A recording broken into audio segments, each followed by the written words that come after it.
Welcome friends, Telugu మిత్రులకి స్వాగతం. ఈరోజు market market is cheerful today. Cheerful ఎలా అంటే ఆ, నిన్నేమో ట్రంప్ గారు టారిఫ్లు విధించారు అని భయపెట్టి పడేశారు. మళ్ళీ ఈరోజేమో టారిఫ్లు హాల్ట్ చేసేశారు, అంటే ప్రస్తుతం ఆపారు. 25% by any standard is a very big move. That to against Canada and Mexico. Mexico ఏమో పొరుగు రాజ్యం. కోర్స్ వాళ్ళకి వీళ్ళకి పడదనుకోండి ప్రత్యేకించి, ఎందుకంటే మెక్సికోని కలిపేసుకోవాలని చాలా విశ్వ ప్రయత్నం చేశారు వాళ్ళు. అమెరికా చేసింది ఏంటి లాస్ట్ 50-60 ఇయర్స్లో? అంటే లాస్ట్ 20 ఇయర్స్లో పెద్దగా చేయలేదు, కానీ అంతకుముందు వాళ్ళు ఎక్కడికక్కడ వెళ్ళిపోయి రాజ్యాల్ని, స్టేట్స్ని కలిపేసుకున్నారు. కలిపేసి పెద్ద 50 రాష్ట్రాల దేశంగా చేసుకున్నారు. 50, ఏ కంట్రీ ఆఫ్ 50 స్టేట్స్. అందుకనే వాళ్ళకి టోటల్ అటానమీ ఇవ్వటం జరిగింది. పర్ఫెక్ట్ ఫెడరల్ అంటాం కదా అమెరికాని. మరి మెక్సికోని కూడా అలాగే ట్రై చేశారు. క్యూబా లాంటివి కూడా ట్రై చేశారు చెప్పాలంటే, బట్ అవ్వలేదు. ఫిడెల్ కాస్ట్రో చాలా స్ట్రాంగ్ మ్యాన్. మెక్సికన్స్ కూడా దే డిడ్ నాట్ ఈల్డ్. దాంతో అది ఎప్పుడు ఉన్నదే కదా. సో బట్ వాట్ ఎవర్, తర్వాత మెక్సికో నుంచి, మెక్సికోలో ప్రోగ్రెస్ లేదు, అమెరికాలో ప్రోగ్రెస్ ఉంది. నైబరింగ్ స్టేట్ కదా మెక్సికో వాళ్ళంతా ఏదో రకంగా అమెరికాలో దూరిపోవటం, సెటిల్ అవటం, పని పాట చేసుకోవటం. కొంతమంది బాగా చక్కగా వెల్ సెటిల్డ్ కూడా అయిపోయారు. ఏదో ఇప్పుడు వచ్చి వాళ్ళని పంపించేస్తానని మొదలు పెట్టాడు ఈయన. ఇల్లీగల్గా ఉంటున్నారు మీరని. It's okay. ఆ నెపంతో కెనడా తర్వాత మెక్సికో మీద 25% టారిఫ్ విధించటం, అది టూ మచ్. నిజానికి అది నిలవకపోవచ్చు. ఎందుకు నిలవకపోవచ్చు అంటే WTO ఉంది కదా, World Trade Organization. It may quash it. చేయలేవు, నువ్వు చేయటానికి వీల్లేదు లాగా అని చెప్పొచ్చు. అట్లాంటి అవకాశం లేకుండా ముందుగానే ఈయన హాల్ట్ చేశాడు అనేటప్పటికి పెరిగిపోయింది. ఈరోజు మార్కెట్ రికవరీ వచ్చింది. అంటే పడిన దానికంటే పెరిగింది ఎక్కువ. అది ఇంపార్టెంట్ పాయింట్ టు నోట్. నిన్న ఎంత తగ్గింది, ఇవాళ ఎంత పెరిగింది. అట్లా పోల్చి చూసుకుంటే మార్కెట్లో పాజిటివిటీ ఉంది. ఈరోజు మోర్ దాన్ 300 పాయింట్స్, దగ్గర 400 పాయింట్స్ పెరగటం అనేది ఎంతో సిగ్నిఫికెంట్ మూవ్. అది చూద్దాం ఒకసారి ఎంత పెరిగింది, ఎలా పెరిగింది అనేది. ముందు మనీ కంట్రోల్కి వెళ్దాము. హీట్ మ్యాప్కి వెళ్ళొచ్చు. ఇక్కడ ఉందా?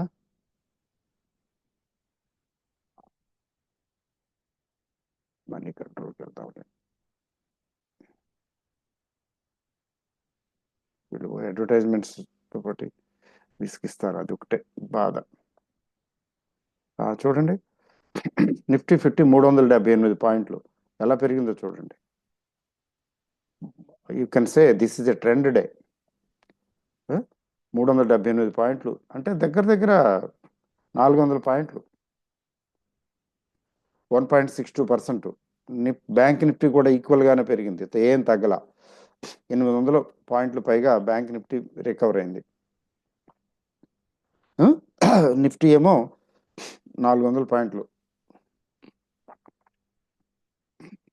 400 అంటే 378 పాయింట్లు. అడ్వాన్స్ డిక్లైన్ రేషియో బేస్ షెక్ చూడండి, 1797 అంటే 1800 షేర్లు పెరిగితే 764 షేర్లు తగ్గాయి.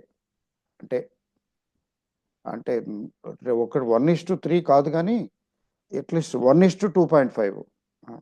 అదే 2.5:1. ఒక షేర్ తగ్గితే 2.5 షేర్లు పెరిగాయి. That's the good news. Global మార్కెట్లో అంత ఇది రాలేదు, కానీ ఇండియన్ మార్కెట్లో మాత్రం వచ్చింది.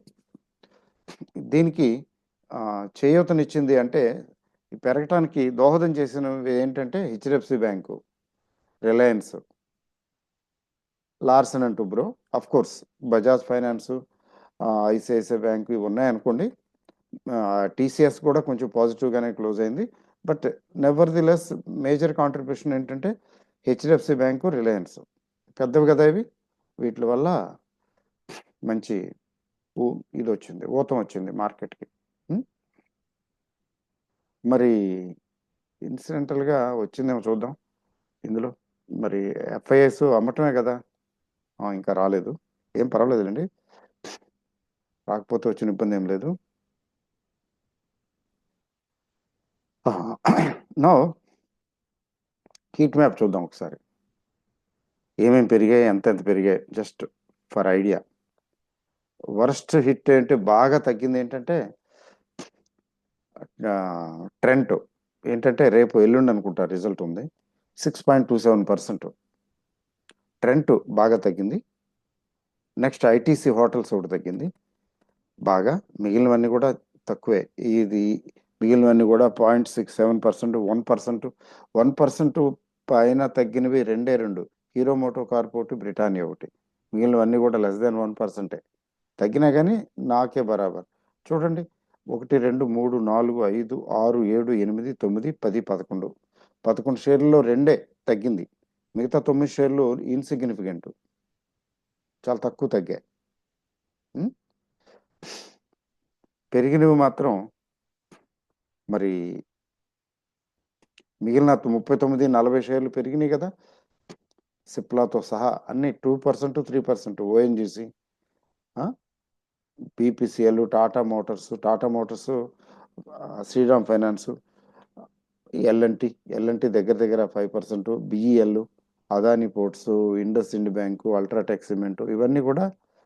ఏషియన్ పెయింట్స్ రిజల్ట్ అంత బాగోలేదు, బట్ ఎక్స్పెక్ట్ చేశారు ముందుగానే ఏమంత బాగోదు అని. సో దాంతో అది it has got it. Okay, so ఇది స్టోరీ. మరి మార్కెట్ ఎక్కడుంది మనకి ఇప్పుడు? అడ్వాన్స్డ్ రికరెంట్ రేషియో బాగుంది అంటే నేను ప్రత్యేకించి చెప్పక్కర్లేదు. మిడ్ క్యాప్, స్మాల్ క్యాప్ సహీ సలామత్ బాగానే కొంచెం ఈరోజు రికవర్ అయ్యాయని చెప్పాలి. ఫర్ ఎగ్జాంపుల్ యాంటోనీ వేస్ట్ అనే ఒక కంపెనీ ఉంది. అంటే వేస్ట్ నుంచి వెల్త్ క్రియేట్ చేయటం, వేస్ట్ నుంచి ఎలక్ట్రిసిటీ అవన్నీ ప్రొడ్యూస్ చేయటం. చెత్త చెదారం ఉంటుంది కదా, డంప్ చేస్తాం డంప్ యార్డ్లో, ఆ వేస్ట్ నుంచి ఎనర్జీ ప్రొడ్యూస్ చేయటం. ఆ యాంటోనీ వేస్ట్ 10% పెరిగింది. అట్లా కొన్ని బాగా పెరిగాయి, కొన్ని రీజనబుల్గా పెరిగాయి, అట్లీస్ట్ కొన్ని తగ్గటం ఆగిపోయాయి, తగ్గి ఈరోజు ఆగిపోయాయి. సో ఇది నిఫ్టీ తాలూకు పొజిషన్ అండి. ఇది హెకినాషిలో కాకుండా క్లోజింగ్ ప్రైస్లో చూద్దాం. చూడండి, క్లోజింగ్ ప్రైస్లో ఇది చేరువుగా ఉంది. దేనికి? 50-day మూవింగ్ యావరేజ్కి చేరువుగా ఉంది, దగ్గరగా ఉంది. It is going to touch once it crosses next hurdle 200-day moving average. ఆ 200-day మూవింగ్ యావరేజ్ దాటిన తర్వాత, అంటే 24,000 దాటిన తర్వాత, once it goes above 24,000, then that's it. అక్కడి నుంచి కొంచెం పెరగడానికి అవకాశం ఉంది. ఎంతవరకు అనేది చెప్పలేం కానీ, ఇప్పుడు చెప్పలేం కానీ, ఎస్, పెరగడానికి అవకాశం ఉంది. 24,000, ఈ 24,000 అనేది బెంచ్ మార్కు. ఈ 24,000ని నెక్స్ట్ లెవెల్ మనం చెక్ చేయాలి, వాచ్ చేయాలి. ఇది చూడండి, ఈ లైను ఎంత స్ట్రైట్గా ఉందో, ఎంత అంటే ఇక్కడ మంచి సపోర్ట్ తీసుకుందనమాట. 23,350, 360 దగ్గర నిఫ్టీ సపోర్ట్ తీసుకుని పైకి ఎగిసింది. ఇక్కడ 2 విషయాలు గమనార్హం. ఒకటి, ఇది ఒక బాటమ్ 22,850. ఈ బాటమ్ నుంచి ఒక అప్ తీసుకుంది, ఒక స్వింగ్. అంటే దీన్ని కూడా బ్రీచ్ చేసి, అంటే బ్రేక్అవుట్, చిన్న బ్రేక్అవుట్. ఆ తర్వాత మళ్ళీ నిన్న ట్రంప్ గారి పేరు మీద తగ్గింది కదా, ఈ తగ్గింది చూడండి. దీన్ని సపోర్టు, రెసిస్టెన్స్ లెవెల్స్ నేను మీకు ఒక లైన్ డ్రా చేసి చూపిస్తాను. Then you will be able to appreciate it. ఇక్కడ ఇది కదండి, చూడండి, మీకు టెక్నికల్ చార్ట్స్ ఆల్మోస్ట్ మ్యాథమెటిక్స్లా పనిచేస్తాయి. ఇక్కడ ఒక సపోర్ట్ ఉంది, ఇక్కడ సపోర్ట్ ఒకప్పుడు ఇక్కడ సపోర్ట్ తీసుకుని ఇక్కడ వరకు వెళ్ళింది. తర్వాత ఆ సపోర్ట్ ఇక్కడ వచ్చేటప్పటికి రెసిస్టెన్స్ అయింది, బాగా అంతకన్నా ఎక్కువ తగ్గింది కదా, అందుకని ఇక్కడికి వచ్చేటప్పటికి మళ్ళీ సెల్లింగ్ వచ్చింది. The support has become resistance here. అందువల్ల కొత్తగా వేరే న్యూ లో వచ్చింది, రైట్. కానీ మళ్ళీ ఇక్కడ నుంచి ఇక్కడ ఈ సపోర్ట్ తీసుకుని ఇంత దాకా వచ్చింది, పెరిగింది, బాగా పెరిగింది కదా, దీన్ని బ్రేక్అవుట్ చేసి పైకి వెళ్ళింది. మళ్ళీ తర్వాత తగ్గినా కూడా ఎంత తగ్గింది అంతే, ఇక్కడికి వచ్చి ఆగిపోయింది. అంటే ఈ ప్రీవియస్ సపోర్టు రీసెంట్ రెసిస్టెన్స్కి ఈక్వల్గా ఇక్కడ సపోర్ట్ తీసుకుంది మార్కెట్. ఆ తీసుకోవటం కూడా ఎంత స్ట్రైట్గా ఉందో చూడండి, నిటారుగా అంటే ఒక్క రోజులో ఎక్కువ పెరగటం. ఇగో ఇక్కడ కూడా చూడండి, ఒక్క రోజులో ఎక్కువ పెరగటం. దీన్ని క్యాండిల్స్లో అప్రిషియేట్ చేయొచ్చు, క్యాండిల్స్లో చూసి ఇంకా బాగా అర్థం చేసుకోవచ్చు. క్యాండిల్ స్టిక్ హెకినాషిక్ కాదు, నార్మల్ క్యాండిల్సే. చూడండి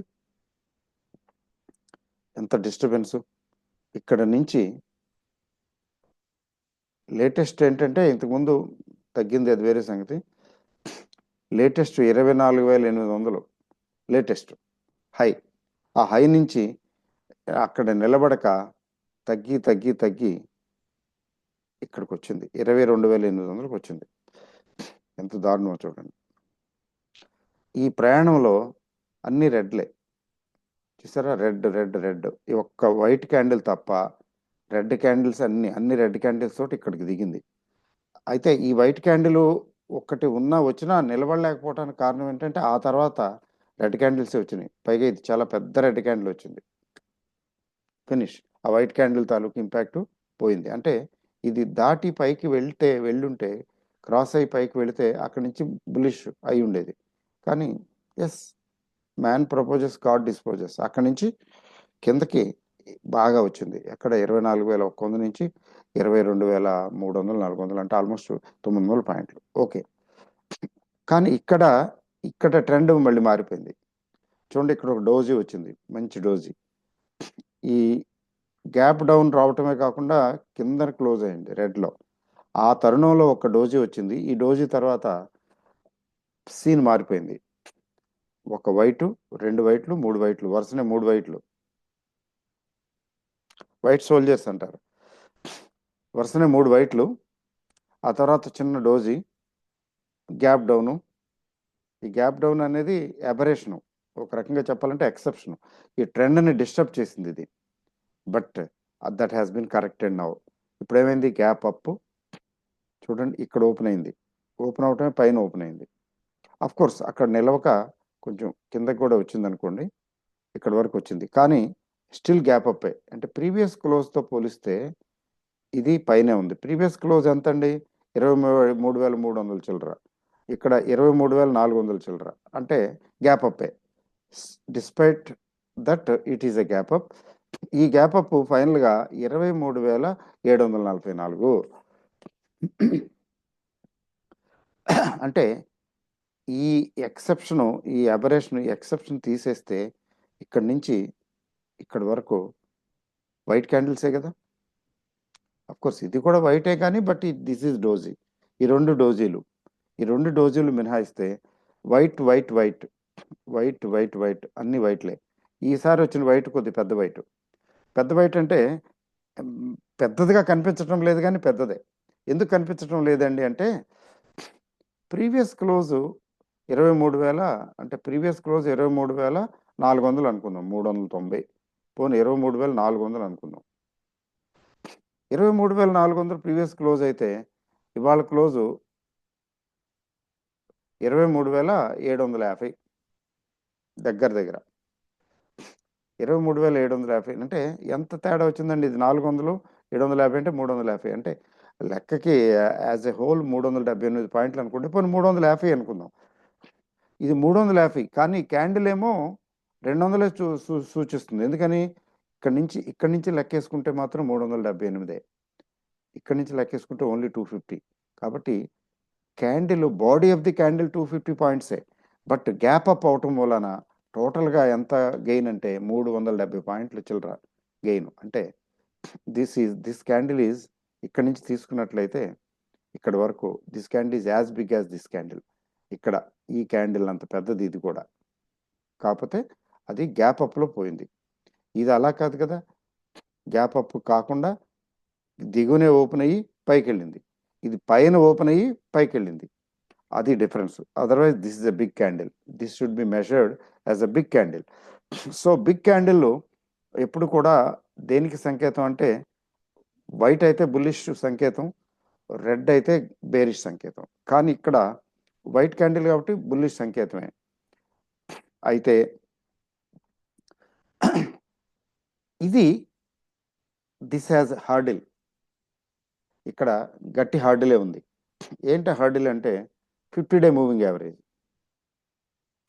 ఈ 50-డే మూవింగ్ యావరేజ్ 23,800 దగ్గర ఉంది.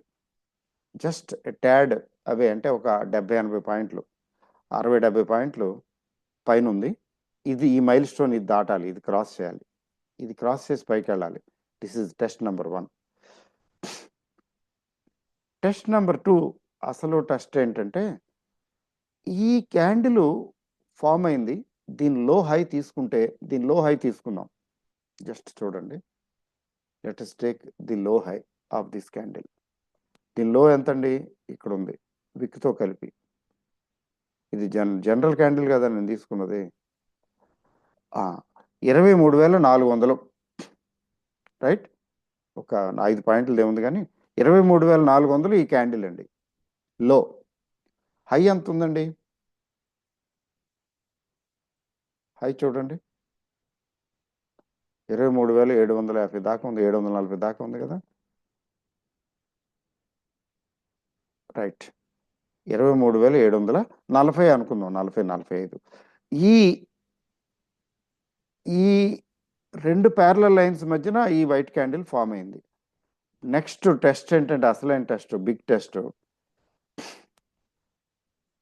ఈ హైని క్రాస్ చేసి పైకి వెళ్తే yes it will continue to be bullish. ఎక్కువ మెజారిటీ కేసెస్ మిస్లీడ్ చేయడానికి అక్కడికి వెళ్ళినట్టు వెళ్ళి మళ్ళీ నెక్స్ట్ డే పడిపోవచ్చు, రెడ్ క్యాండిల్ రావచ్చు, కానీ ఛాన్సెస్ కొంచెం తక్కువ. ఇప్పుడు అయితే ఏదైనా ఇప్పుడు ట్రంప్ గారి డెసిషన్ లాగా ఏదైనా డెసిషన్స్ వచ్చినాయి అనుకోండి, ఏదైనా వచ్చిందనుకోండి, అప్పుడు ఎలాగో మన చేతులు ఎత్తేయటం, మన చేతులు ఏం లేదు, అది పైకి వెళ్ళిన తర్వాత కూడా రెడ్ క్యాండిల్ రావచ్చు. బట్ అట్లాంటివి ఏమి జరగవు అనుకుంటే మాత్రం, ఈ క్యాండిల్ని దాటి పైనే ట్రేడ్ అవుతుంటే, ఆ ట్రేడ్ అయినంత వరకు అది బుల్లిష్గానే ఉంది, బుల్లిష్గానే ఉంటుంది అని అర్థం. అలాగే కింద లోవర్ లెవెల్ని కన ఇది క్రాస్ చేసి కిందకు వచ్చేస్తే, అంటే red candles next red candles వచ్చి ఈ లో లెవెల్ అంటే 23,400 అనుకున్నాం కదా, ఈ 23,400కి దిగువన ట్రేడ్ అవుతుంటే ఇంకా అది బేరిష్. మరొకసారి బేరిష్ మార్కెట్ను మనం చూడబోతున్నాం. అంటే ఈసారి దీన్ని కూడా అధిగమించి ఇంకా కిందకి వెళ్తుందా, లేదా ఇంకెక్కడన్నా దగ్గరలో మధ్యలో అవుతుందో మనకు తెలియదు, బేరిష్ అవుతుంది. సో సింపుల్ టెస్ట్ ఏంటంటే, ఇక్కడి నుంచి దిగువన ట్రేడ్ అవుతుంటే బేరిష్, ఇక్కడి నుంచి ఎగువన ట్రేడ్ అవుతుంటే బుల్లిష్. 2, ఆర్ఎస్ఐ ఇంప్రూవ్ అయింది, 56.98 అంటే 57, అంటే నిన్న 50 ఉన్నదల్లా ఇవాళ 57కి వచ్చింది. అంటే ఆర్ఎస్ఐ ఈజ్ ఇంచింగ్ అప్, అంటే మొమెంటం ఉంది, మొమెంటం వస్తున్నది, కనబడుతున్నది. అంటే రేపు కూడా ఇది కంటిన్యూ అవడానికి అవకాశాలు ఉన్నాయి, ఇది up trend. Next MACD bearish జోన్లో ఉన్నా కానీ, బిలో జీరో లైన్ మీద ఉన్నా కానీ, ఇది డిస్టింక్ట్గా డైవర్జెన్స్ పాజిటివ్గా ఉంది, 90 చూపిస్తుంది. Divergence is 90. ఇక్కడ నుంచి బ్లూ లైన్ పైన ఉంది, పింక్ లైన్ కింద ఉంది. అంటే బ్లూ లైన్ పైన ఉండటం బుల్లిష్నెస్కి సంకేతం. అంటే ఇది కూడా బుల్లిష్ ఇండికేషన్ చూపిస్తుంది, even though it is in the bearish zone. Negative జోన్లో ఉంది కదా, ఇక్కడ చూడండి, ఈ లైను గ్రీను హిస్టోగ్రామ్స్ ఉన్నాయే, ఈ లైన్స్కి దిగున బేరిష్ జోను, ఈ లైన్స్కి పైన బుల్లిష్ జోను. అసలు బుల్లిష్ జోన్లోకి ఎప్పుడుంది? ఈ మధ్యకాలంలో ఎప్పుడూ లేదు, ఎప్పుడు రాలా ఇంకా. ఇది చూడండి ఎప్పటి నుంచి అంటే ఇక్కడ 18 డిసెంబర్ 18 నుంచి కంటిన్యూస్గా బేర్ జోన్లోనే ఉంది.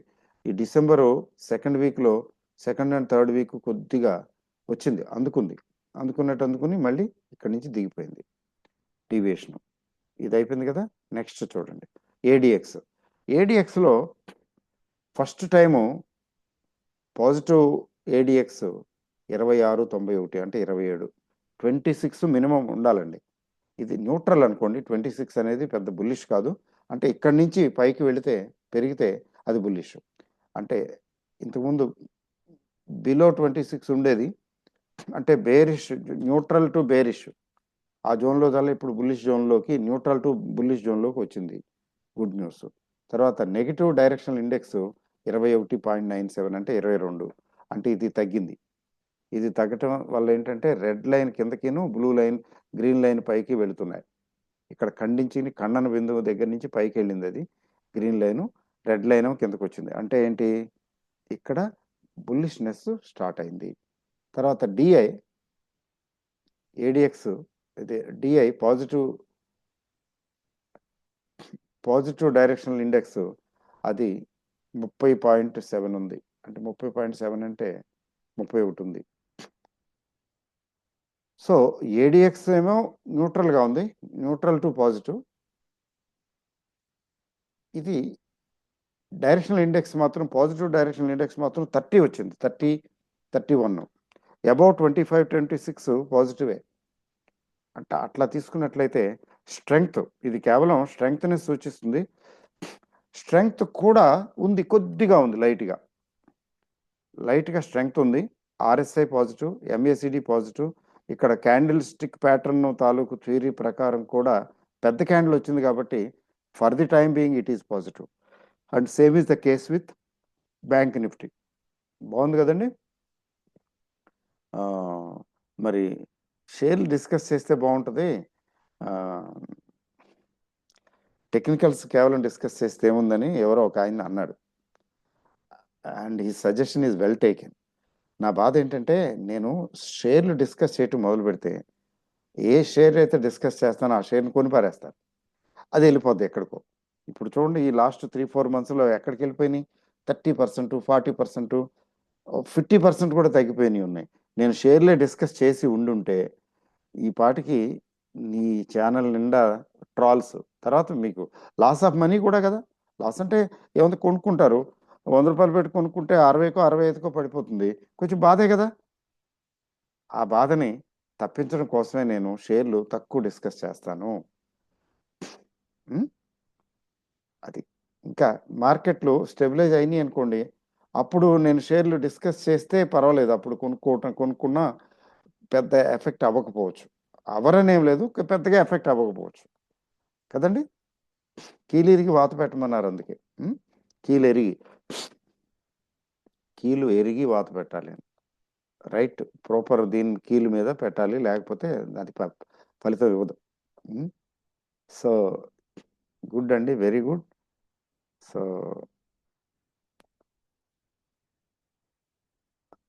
బడ్జెట్ అయిపోయింది. మనకి తిరుపతి మీట్కి సమాయత్తం అయిపోయాం. చాలామంది రిజర్వ్ చేసుకున్నారు, ఇంకా సీట్లు ఉన్నాయి. ఈసారి కొద్దిగా మందకొడిగానే ఉంది, ఎందుకంటే మార్కెట్లు బాగలేదు కదా, కొంత సబ్డ్యూడ్ రెస్పాన్స్. నేచురల్. మార్కెట్లు బాగుంటే చాలా ఉత్సాహంగా ఉంటారు, మార్కెట్లు బాగోకపోతే నీరసపడిపోతారు. కానీ that is not the right approach to the markets. అంటే ఇన్వెస్ట్మెంట్లో ఏంటంటే పెరగటం తగ్గటం సహజమే, పెరగటం అంతసేపు, తగ్గటం అంతసేపు.